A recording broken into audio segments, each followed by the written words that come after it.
So this project is gonna keep the actual first concept I designed it for in the beginning, as I said and explained a little bit in the last video. So it will keep the Predator motor, it will have a lawnmower primary, so it will be normal go-kart, cycle kart, car, call it whatever you want, a hot cart. Yeah, it's nice, hot cart, because it's not the pre-war cycle karts, but it is such a kind of Model A replica or stuff, not one per one, but it's such a kind of that, and it's a go-kart, so let me call it hot cart. Yeah, so let's get used to that.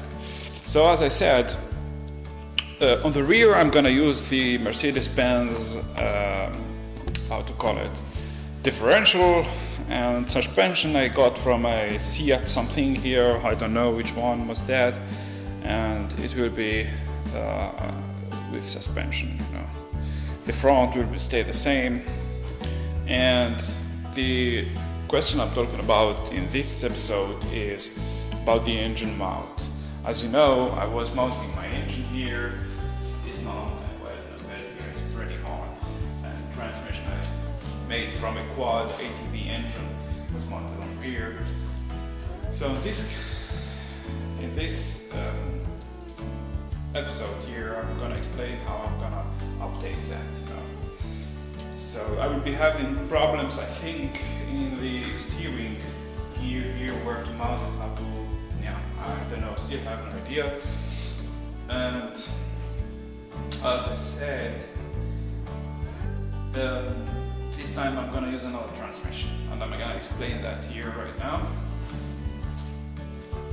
It will be a bit hard to make it. So, between the engine and the transmission will be that kind of bed-driven clutch, where two, as I said in the last video, two bed wheels and a pulley that make tension and release the tension using the clutch pedal and a hard spring that makes the tension on the car, on the transmission.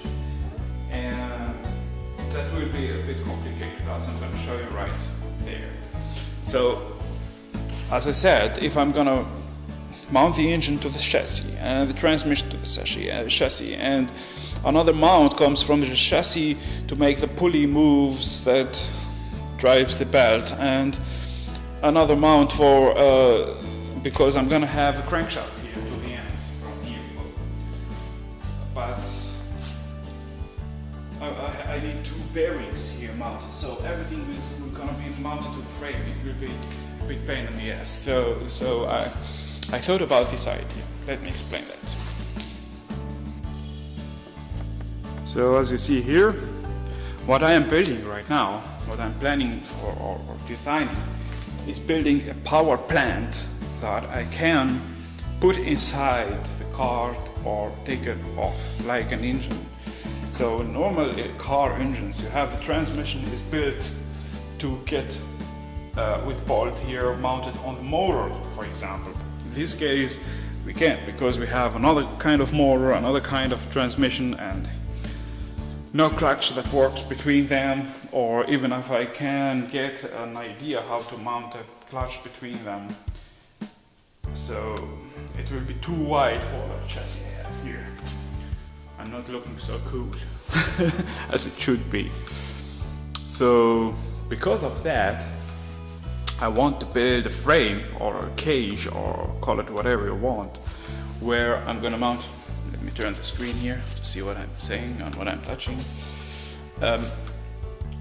So it will be the mount for the engine with all the rods that goes this way, and the transmission will be mounted out there in this position, where here the transmission will be driven by the engine. So in this case, let's say this is the car, and the engine had to turn to the reverse, to the other direction. So that's why I turned the engine.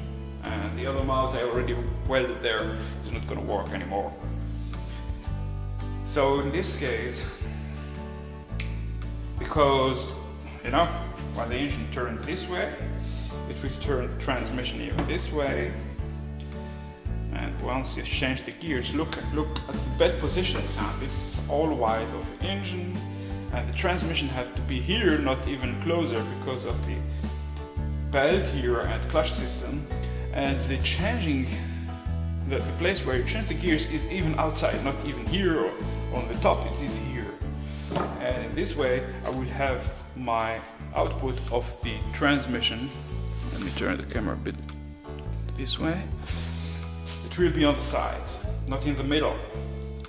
So that's why I need a chain, or you know, a chain or a belt, and those two bearings here, stand bearings called in Germany here.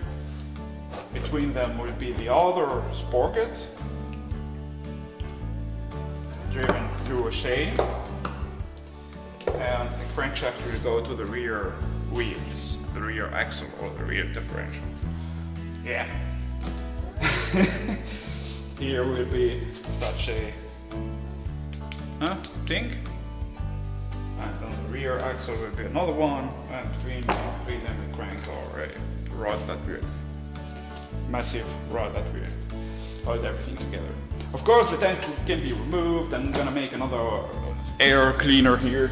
I have one already, it's too small. I wanted to use a Kawasaki BN801, it is such bigger, but I still don't know. I will check for that later, it's not my priority right now. This sucker here is gonna go somehow, it's not this way, to avoid that air coming from the front to transfer that heat to the engine cylinder, so I have to make it somehow. The engine will be smaller. I'm gonna turn this pull thing here to the other side that you can pull it from as it originally came, because it turned it another way, the other way to the other side to make it start from the front. I have an electric starter, so it's another thing. This one is gonna disassembled and built on the dashboard in front, and yeah, from this one maybe, I don't know, or the other one will be my oil temperature sensor. No, from the other one I think, yeah. This is the filling thing. And the RPM sensor cable will be mounted somehow on that. Yeah, you know what I mean. And yeah, this is my actual idea. So building that unity or something, how to call it,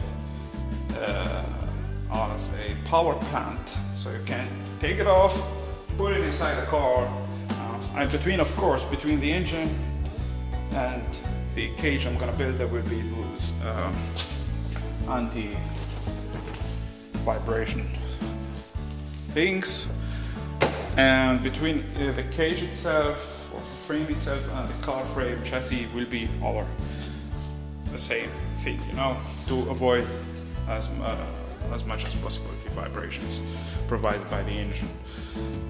I'm really hopeful that it will work this time. The only problem I still have is I don't know which sprocket or wheel, or how to call it here for the things, will have to be bigger. I think I'm gonna use a bigger one on the engine and a smaller one here on the transmission.